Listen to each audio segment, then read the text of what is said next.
Welcome to the ATA podcast, where we talk to former elite athletes sharing their insights and wisdom derived from successfully transitioning into life beyond the game. A very warm welcome to the Athlete Transition Accelerator podcast. Once again, we've got another fabulous guest to explore their story of transition. And today we're joined by Rhys Williams, a former Olympic hurdler, a man who has won a raft of medals, European Championship gold medals, bronze medals in the Commonwealth Games, being a European Olympic winner, and competed for what looks like a significant period of time here, Rhys. So first and foremost, thank you for joining us, and thank you very much for taking the time to share your journey with us today. Hey, my pleasure. Thanks for having me. It's good to be here. You're very welcome. Now, as you probably know, Rhys, we're here to talk about that transition out of sport, but we do the same jump-in question with everybody, because as we were researching, as we said, your story goes right back to being a junior and being involved in those European Championships, through the Commonwealth Games, through Olympics, through injuries and comebacks, and you name it. There's an extended period taking you right up to your retirement in sort of 2018. But I know it's a hard question, but if we said pull out one or two memories now that you've retired from that significant chapter of competition, what comes to mind? What brings that real sense of pride now you've got the ability to reflect and look back over that sporting chapter? It's a good question. And I think at the time you never reflect. It's always you're looking at the next goal. Exactly. The next goal. I think what I was proud of is that I always gave it everything. I know it sounds really kind of obvious, cheesy, but I honestly did. I put it all out on the track, and I'd always give it a good go. And sometimes, you know, the role I'm in at the moment is deal with a lot of athletes who come up with a lot of excuses if things don't go well. I like to think I was very much give it everything, and if it wasn't good enough, I'd put my hand up and say I just wasn't good enough. So that's certainly the standout. And the other standout is I think you've always got goals of what you want to achieve. But in terms of what I did achieve is that first international representative vest. I think that's what meant a lot, and a culmination of a lot of hard work. And those are the things when I look back at that really stand out. Yeah, no, and it makes sense. And the one thing you have got to do doing the 400 meters is put everything into it. I think it's one of those strange anomalies in life. It doesn't matter probably how many times you ran it, how much training you did, you know you're always going to be in pain. It's just, there's no way around it, is there? You've got to be all in. Anyone who's done either school sports day when they were younger or whatever, you've got to be all in because it hurts. Even if you go on slowly. How did you end up with the 400 meter hurdles as your event? Did it choose you or did you choose it? Because like you said, it's one of those events that it hurts. It really hurts. Well, I honestly wish I had more options. I wish I was a 100-meter runner. But from doing it, I realized I was good, but I wasn't the best. And I kind of understood that early on, kind of what my profile was and where my profile was best suited. But my sister, who was 6 years older than me, was a 400 hurdler. She ran for Wales and ran for the British junior team. So that was kind of my first experience of, there's other events other than the short sprints. And it's still kind of at the end of the spectrum of sprints. Didn't want to be an endurance athlete. So that's how I kind of fell into the 400 hurdles. And like anything, you have a bit of success early on. It kind of gives you the motivation to continue with that. Perfect. Lovely story. Like, yeah, crazy event. It's, I remember very unfondly having to do it once at school. And that was the last time I ever did it. Well, usually if you're sensible, that's what people do. Yeah, and no intention. It's funny as we're talking, the World Athletics Champs is on. Yeah. And I've been watching it, obviously watching the British athletes who are doing great there. And I'll still think it looks painful. It's not one of these events where you can look kind of like pretty, like the 100-meter runners who finish the race and don't break into a sweat. Yeah. It's just a horrible event. There's no grace. There's no grace. The last 100 meters is just eyes closed. Everything's gritted. Perfect. Well, as long as you know that, as long as you don't try to look good doing it, you're fine. You're fine, yeah. I mean, obviously, we're here to talk about transition and sort of what that period of your life looked like. So just give us an insight into sort of the transition timeline, because you've had a bit of a varied background since you moved on. You sort of left and went into the private space. You've worked in sales, some commercial roles, and you've now made your way back into athletics, and you're back involved in the sporting world. So just sort of give us a top line overview of what that period of the initial transition looked like to sort of where you are today and what it is you're up to now. Yeah, no, it's important. So you do have these transition points as a sports person, kind of when you're 16 or when you're 18, you go to university. That's a real turning point. And maybe you might meet your mid-20s and you need to start looking for work because you're not making the money. I was lucky. I went to 32 years of age where I could still, between 21 and 31, 32, was I was an athlete full on, and I did a bit of part-time work to supplement it, but I was very much an athlete first, and that was my bread and butter. So when I did finish that transition point into the working world, I thought I prepared. I met with the governing body a number of times who offered, so we can do this, we can do that, but nothing really came of it. So the next thing you know, you're into the working world. So it's very much, I needed a break from sport. I think when you've been completely consumed in a sport, given it everything, like I mentioned the words earlier, all in, I was very much burnt out from the sport. Yeah. So I thought sales would be another goal-driven industry I'd like to get into. It was still, so I worked in sports sales for a while, working for a shoe brand and another clothing brand. So I thought it's still linked to sport, which is my general interest, but it's far enough away from sports to give me that kind of that difference. But it didn't take long, and I realized I do miss sport. You do miss the sport you grew up in, and there's a reason you liked it in the first place. It's because sport's great. In my case, athletics or whatever the sport that people listen to this do. So yeah, so I feel like I've gone full circle. I'm working back in athletics, and it's nice that the knowledge you acquire from doing the sport, that you can actually put it into practice in a different way, and hopefully it will make a difference for myself here in Wales, or for the athletes involved down the line at some point. So just before we dive back into a couple of bits on there, Rhys, what's the actual role you're doing now? Just give us that quick sort of synopsis of what your day-to-day is now. So my day-to-day, I work for Welsh Athletics. So I'm head of the speed or sprints event group, but I'm also our pathway lead. So we've got our performance pathway with 3 different pathways, all geared towards a performance kind of aspect.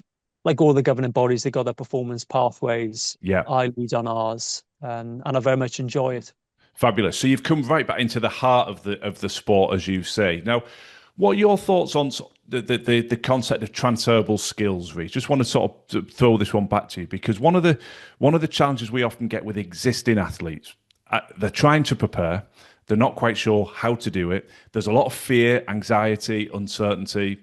As you said there, you thought you were ready, and then you step out. And so what we try and do is highlight to existing athletes, you already have a lot of skills that will transfer very well into industry. Now, it's easy for us to say that in a coaching or mentoring environment, but we always like to throw that back to former elite athletes like yourself, because you particularly have had that eclectic journey. You've gone out of sport, you've been into sales, as you say, shoe brands, clothing brands, you've gone into other areas of speaking, and you've done, I noticed on our research, you did a lot of motivational speaking for young people, and then you've come back into that pure performance pathway environment. So you obviously had that long sporting chapter. Now you've got quite a diverse industry-based chapter. What would you say are some of the transferable skills now that you can look back with hindsight and say, actually, this was a key sort of trait that I had in sport, and it served me well in the next chapter? I think that's always interesting to get a perspective on that. No, you're right. I think attention to detail. I think any top sports person is always looking at that detail. Where can that extra margin of gain come from? I think when you go into the working world, I think there's a risk of mediocrity, and you settle for less. I think if you always make sure you're on top of the detail, always trying to improve, regardless of the industry, I don't think you'll go far wrong. Also in sport, I think you're, without realizing it, you're working in a kind of multidisciplinary team. So you're working with your coach. You might be going into a facility and having to speak to facility staff about being able to access the facility outside of the working hours. you're dealing with lots of people who are helping you. You're central, but everyone else is helping you. So that's a skill in itself. And I think don't underestimate that. You're dealing with different people, different ages. So for myself, as an athlete, I had a sports psychologist, a coach, someone who was helping also the coach, your S&C coach, etc. So that's a good transferable skill that you can transfer. You'll go into the working world, you'll deal with different departments, people who aren't the similar personality types to you, and you have to get along. You have to try to achieve what you're trying to achieve in that job. So working with other people, I think, is important. But what I'd say with sport, what I really like is just from a young age, you're in a team, and you might not know. You might be jumping on that bus to go away to a competition. You might not know many people. So it forces you to come out of your shell, to make effort with people, just like you would in the working environment. Mm. So there's so much transferable skills. There's just 3 examples. Yeah, the good ones. But I wouldn't underestimate how strong they are. Yeah. Mm-hmm.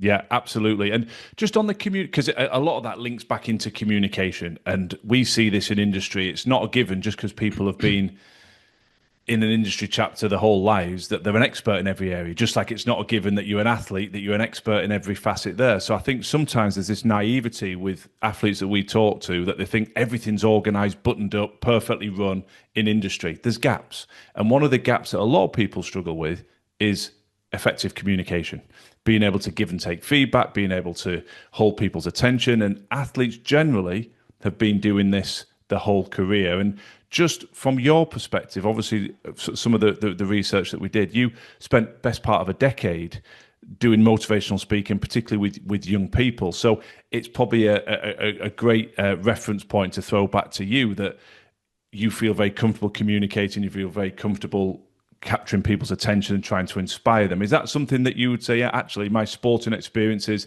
have enhanced my ability to communicate and stand and be a speaker and present to big audiences? Absolutely. I think communication is key. Whatever sector you're in, it's important and it's a valuable skill to acquire. I was lucky enough, to further supplement doing my athletics. I was asked to go around lots of schools, motivate children. And I very much did that. And that was a good skill that I learned. And I'm glad I did that. Just standing in front of a school assembly with all the school, whether that's 600, 800 people or 50 people, 100 people. It's good to get that message across, for that message to land, and make sure you do it in a clear way. So I'm glad I did that. And I think a lot of sports people are probably doing that without realizing it. Yes. Yeah, 100%. With day in, day out. And yeah. So it's nice to hear it from the other side of the perspective. I think the other thing that, just to pick up on what you said, is you needed a break from the sport. There's nothing wrong with saying that. And I think it's important just to circle back to that, because Carl and I have spent, weeks and months talking to hundreds and hundreds of athletes as we've built the sort of support networks behind ATA. And we encounter people that stay in sport because they're fighting to go out. They don't know any different. They go into coaching, but they're not really enjoying it. So that's one environment.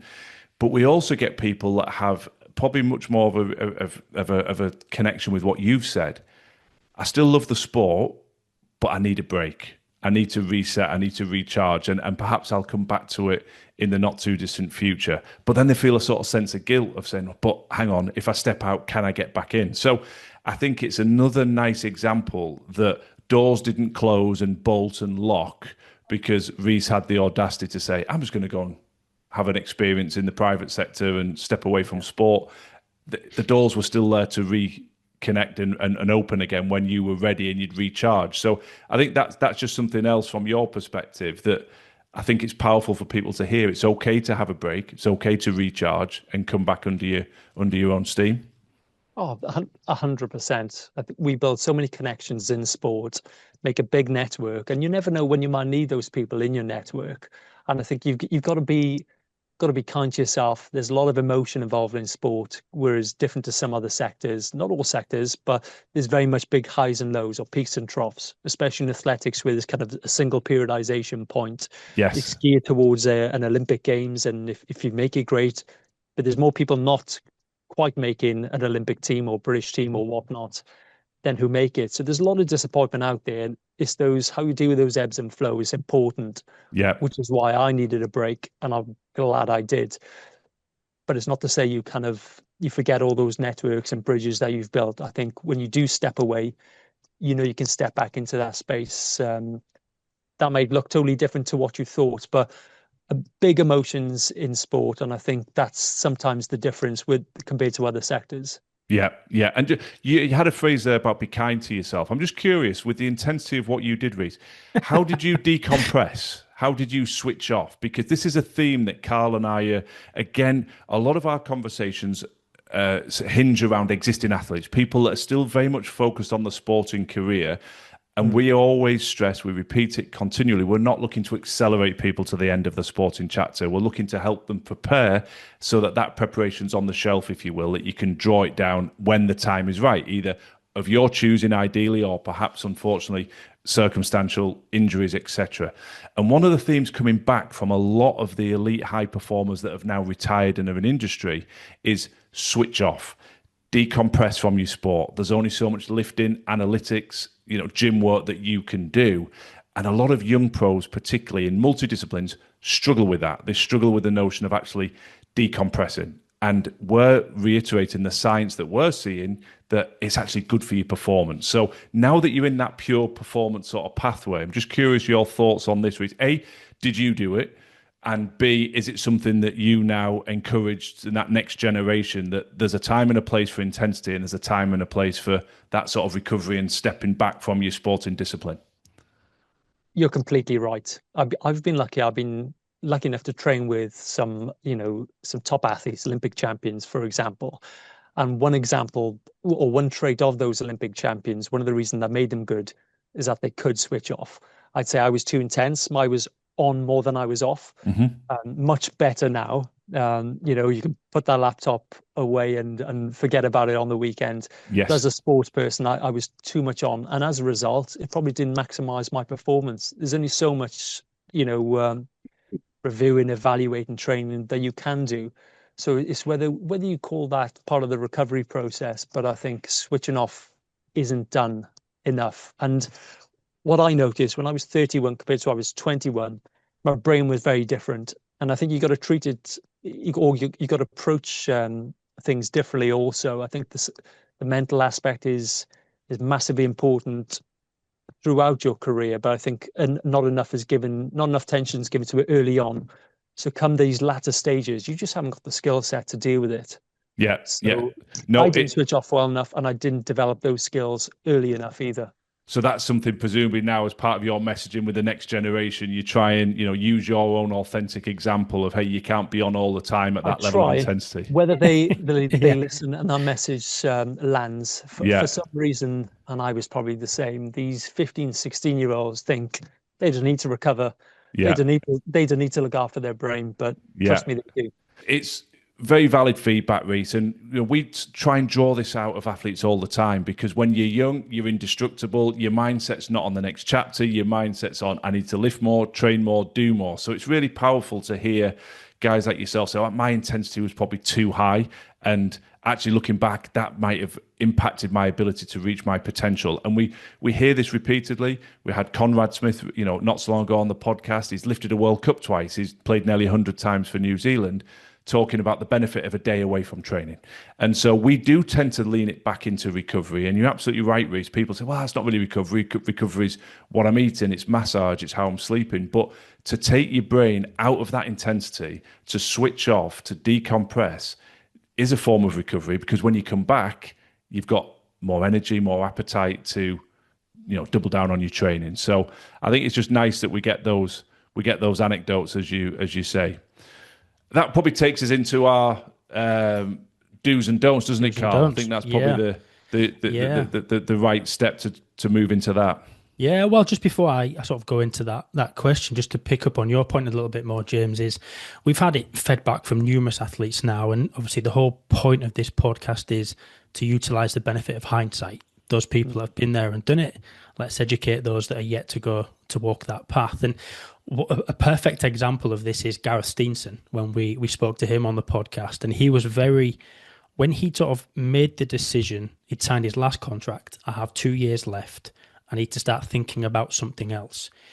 He enjoyed those last 2 years more than any year previous to that, and he was actually a better player and he was more successful.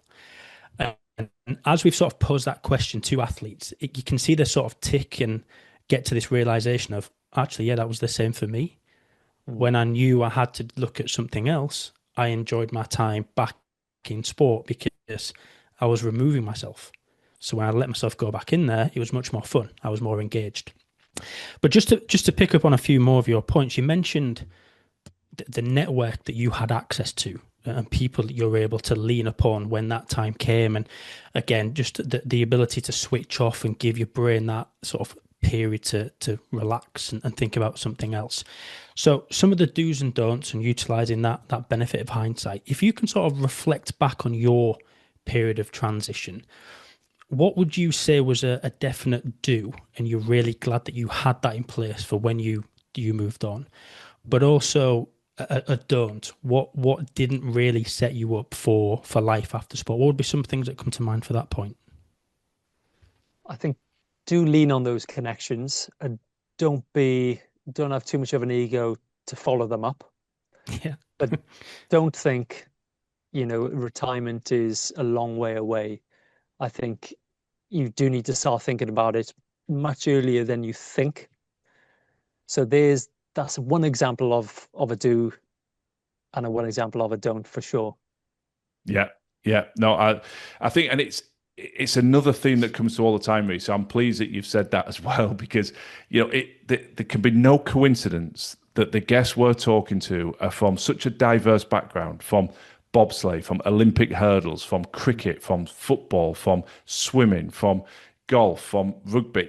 It's such and yet one of the universal themes that pops up a lot in that question is engage with your network, lean on your network, put your ego to one side. Do not think you're indestructible. And it ties back into that point. We hope that everybody has a 20-year career. But if something goes wrong in training or competition tomorrow, that next chapter might suddenly be coming towards you a lot more quickly.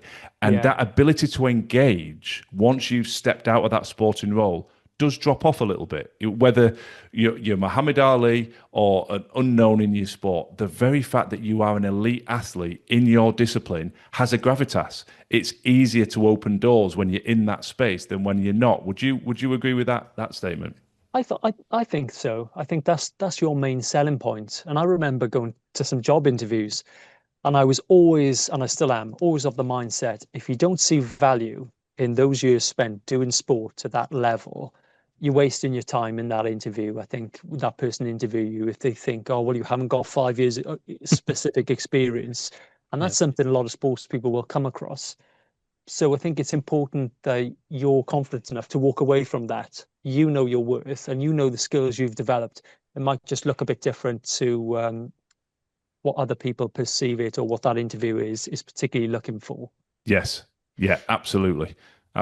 So I think with all of our conversations, we could keep you here all day, Rhys. We always do this and our brains start fizzing off. But just to stay within that sort of digestible size of episode, one of the things we always ask our guests towards the end is just a quick fire couple of questions, because it always opens up interesting perspectives. So best piece of advice you've ever received, doesn't matter whether it's sport related, life related, business related. You're in the business now of helping people. I know you are, but just what comes to mind when we position that to you? Oof, you should have sent me these questions I know. Well, I say we deliberately don't let you prepare. I'd have a much better answer for you. I think leave no stone unturned. And I think, so just give you a bit of background. So my father played rugby for the British Lions, Wales, Llanelli, but also went to the Commonwealth Games in athletics, 1970 Commonwealth Games in Edinburgh. So he kind of, back then, you might be able to specialize in two sports. It's very difficult now, not saying it's impossible. So I had the benefit of someone who's been through that process, and it was very much distilled in me, leave no stone unturned. So by that, it's not just the physical, it's the technical side, it's the tactical side. You've got to be, got to know your sport as well. It's not just enough to be talented or to just turn up 3-4 times a week training and think that'll be enough. Yeah. So I think, and even post sport now, I think you still need to do the same. I think my fault is I'm quite a red personality, so be quick, be brash, but be Yeah. gone. And that's Yeah. unfortunately. So I always check myself in and be like, right, before you rush off onto the next task, have you finished that? So I think just leave no stone unturned, I think Yeah. is the best bit of advice I've received. And it was from my dad. Yeah. Yeah, I love that. And just a quick tangent. That is a sporting household, isn't it? I do deliberately want to mention that because you probably get that everywhere you go. Oh, your Yeah. dad, and you've been a fabulous athlete in your own right, and it's you we're talking to. But I wasn't aware of your sister's pedigree as well. No. So that what Well, my brother won't like this as well, but he ran for Wales as well. So you right? think so? I didn't start athletics till I was 16. So I did a Okay. lot of swimming. So I swam for Wales before that. So I was kind of doing my swimming, playing rugby in school, and by the time I got the rugby ball, I'd have 4 people marking me because they Yeah, thought your dad yeah, was a good rugby player. You Yeah. must be yeah, good. yeah. I was always quite small, so my profile was probably always an athlete, so to speak. But I don't know where I'm going with this. But yeah, but my brother had ran for Wales as a junior, and my Yes. sister had run for Wales, and my dad had represented Wales. But I found myself, I haven't run for Wales, and what does it take to achieve it? And it did take longer than I thought, but I did get there. But I think the standard in my household from the get-go was Yeah. high. Yes, Uh, and I just think the principle, and again, it's just one of those. As a parent now, I've got daughters who are young, but they're trying lots of different things, and you want to be that supportive parent, but you don't want to push, and you want to let them find their way. But it's no coincidence probably that leave no stone unturned that came down from your dad was probably weaved into the DNA of the family, that your brothers had success, your well, sisters had success, you've had success. 'Cause I imagine none of you left any stones unturned, and that's what allowed you to realize your potential. it had big strengths, having good advice. However, as a parent myself now with 2 young girls, my message is always enjoy it, enjoy it, enjoy it. Yeah, It's not about how good you are. Let's hope I can continue that good advice. But yeah. it's funny, until you're a parent, you don't know what advice No, or no. how. Well, I'm in that whirlwind space currently now with two young daughters, and it's that fine line between, hey, are you enjoying this? Do you want to do more, or do you want to stop? And particularly as you Yeah, get into those young teens, it's like, yeah, it is. As you say, it's a bit of a minefield. It's a bit of a minefield. it is. It is. But what's nice is, you, from your own experience, you've got some insight, and you don't know when you're going to call on that experience. So again, Yes. any sports person, you've probably acquired a lot more experience in different scenarios than you realize, Yeah. especially the winning and losing the sport gives you, which now 2 young daughters, they're going to come across failures, etc. in sport. So Yes. hopefully I'll be able to give some good advice from my own experience. No, I'm sure you will. Well, that was a great answer. We said quick fire, but as we always do, we Problem. get so engrossed in Sorry. what we're talking about. No, it's not your fault. We're the ones who are facilitating it. So, last question on that, just as a curiosity for Carl and I, but it always goes down well with the listeners. Best book that you would recommend? Obviously, you'll have read a lot, and it's hard. Again, no preparation to throw that at you, but is there a particular book that you like? Do you know, on my journey, that's a book I remember having an impact on me that I would share. Yeah, I read Chimp Paradox by, this was when it was Steve Peters, is it? Steve Peters, yeah. Steve But Peters, this is yeah. when I'm kind of, I do like to read. I don't read as much as I should. I probably get through kind of 2, 3 books when I'm away on holidays, and then kind Yes. of another 3 for the rest of the other 10 months of the year. But I'd say I was aware of the Chimp Paradox, but kind of that simplified it. And I read that kind of when I was kind of in my 30s. That's when I stumbled across it. I wish I came across it sooner because it explained a lot to me. I probably Mhm. thought or acted too much with my chimp. Sometimes you need that, Yeah. but that was a good book and I enjoyed it and it did help me. Yes, yeah, no, that's a good one, and we've all got that wrestle with our inner chimp. Well, listen, Rhys, I think it's been another fabulous conversation. I know there'll be people that will want to reach out and connect with you. There always is with guests on the podcast. So if people do want to make that connection with you, where's the best place to find you? Would it be on LinkedIn, or what's the best way for people to get in touch? Few different aspects, but yeah, LinkedIn, for example, or just Welsh Athletics website. My details are on there. But or either just reach out to yourselves. I'm sure you can kind of forward that on to me. We can connect But them as if well. Yep. if I can help any athlete transition so it's slightly better than the process that I went through, or smoother, or less headaches, I'd love to help. Perfect. Well, Rhys, Perfect. you'll have helped with everything that you shared today. Wish you the best of luck in the role that you're in now, and we'll certainly connect anybody that comes through our channels if they want to do it that way as well. Thanks again for your time today. Thank you, Rhys. You're welcome, guys. Thanks. Thanks for joining us this week on our ATA podcast.